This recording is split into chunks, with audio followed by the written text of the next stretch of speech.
ఆదికాండము 3వ అధ్యాయము. దేవుడైన యెహోవా చేసిన సమస్త భూజంతువులలో సర్పము యుక్తిగలదై ఉండెను. అది ఆ స్త్రీతో, ఇది నిజమా? ఈ తోట చెట్లలో దేని ఫలములనైనను మీరు తినకూడదని దేవుడు చెప్పెనా అని అడిగెను. 2వ వచనం. అందుకు స్త్రీ, ఈ తోట చెట్ల ఫలములను మేము తినవచ్చును. 3వ వచనం. అయితే తోట మధ్యనున్న చెట్టు ఫలములను గూర్చి దేవుడు మీరు చావకుండునట్లు వాటిని తినకూడదనియు వాటిని ముట్టకూడదనియు చెప్పినని సర్పముతో అనెను. 4వ వచనం. అందుకు సర్పము, మీరు చావనే చావరు, ఏలయనగా మీరు వాటిని తిను దినమున మీ కన్నులు తెరవబడుననియు మీరు మంచి చెడ్డలను ఎరిగిన వారై దేవతల వలె ఉందురనియు దేవునికి తెలియనని స్త్రీతో చెప్పగా.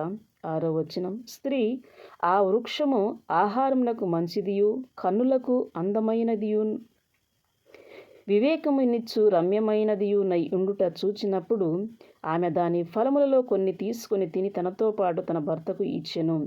అతడు కూడా తినెను. 7వ వచనం. అప్పుడు వారిద్దరి కన్నులు తెరవబడెను. వారు తాము దిగంబరులమని తెలుసుకొని అంజూరపు ఆకులు కుట్టి తమకు కచ్చడములను చేసుకొనిరి. 8వ వచనం.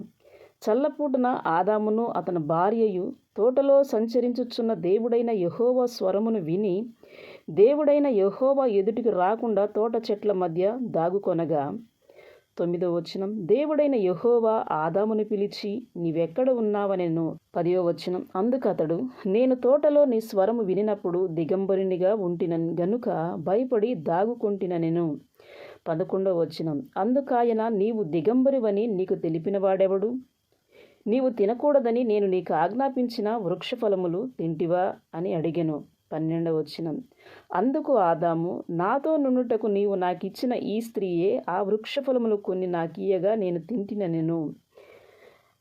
13వ వచనం. అప్పుడు దేవుడైన యెహోవా స్త్రీతో, నువ్వు చేసినది ఏమిటని అడుగగా స్త్రీ, సర్పము నన్ను మోసపుచ్చినందున తింటిననెను. 14వ వచనం. అందుకు దేవుడైన యెహోవా సర్పముతో, నీవు దీన్ని చేసినందున పశువులన్నిటిలోనూ భూజంతువులన్నిటిలోనూ నీవు శపింపబడిన దానవై నీ కడుపుతో ప్రాకుచు నీవు బ్రతుకు దినములన్నీయు మన్ను తిందువు. 15వ వచనం. మరియు నీకును స్త్రీకిని నీ సంతానమునకును ఆమె సంతానమునకును వైరము కలుగజేసెదను. అది నిన్ను తల మీద కొట్టును, నీవు దానిని మడిమి మీద కొట్టుదువని చెప్పెను. 16వ వచనం. ఆయన స్త్రీతో, నీ ప్రయాసమును నీ గర్భవేదనను నేను మిక్కిలి హెచ్చించెదను. వేదనతో పిల్లలను కందువు. నీ భర్త ఎడల నీకు వాంఛ కలుగును, అతడు నిన్ను ఏలునని చెప్పెను. 17వ వచనం. ఆయన ఆదాముతో, నీవు నీ భార్య మాట విని తినవద్దని నేను నీకు ఆజ్ఞాపించిన వృక్షఫలములు తింటివి గనుక నీ నిమిత్తము నేల శపింపబడి ఉన్నది.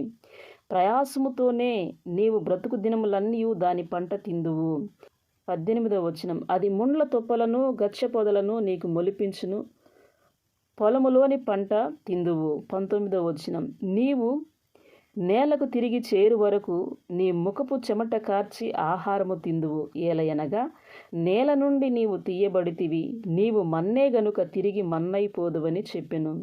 20వ వచనం. ఆదాము తన భార్యకు హవ్వ అని పేరు పెట్టెను, ఏలయనగా ఆమె జీవము గల ప్రతి వానికిని తల్లి. 21వ వచనం. దేవుడైన యెహోవా ఆదామునకును అతని భార్యకును చర్మపు చొక్కాయులను చేయించి వారికి తొడిగించెను. 22వ వచనం.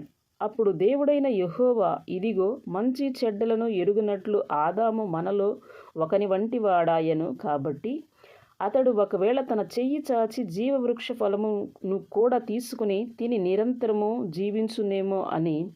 23వ వచనం. దేవుడైన యెహోవా అతడు ఏ నేల నుండి తీయబడునో దాన్ని సేద్యపరచుటకును ఏదెను తోటల నుండి అతన్ని పంపివేసెను. 24వ వచనం. అప్పుడు ఆయన ఆదామును వెళ్ళగొట్టి ఏదెను తోటకు తూర్పు దిక్కున కెరూబులను జీవవృక్షమునకు పోవు మార్గమును కాచుటకు ఇటు అటు తిరుగుచున్న ఖడ్గజ్వాలలను నిలవబెట్టెను.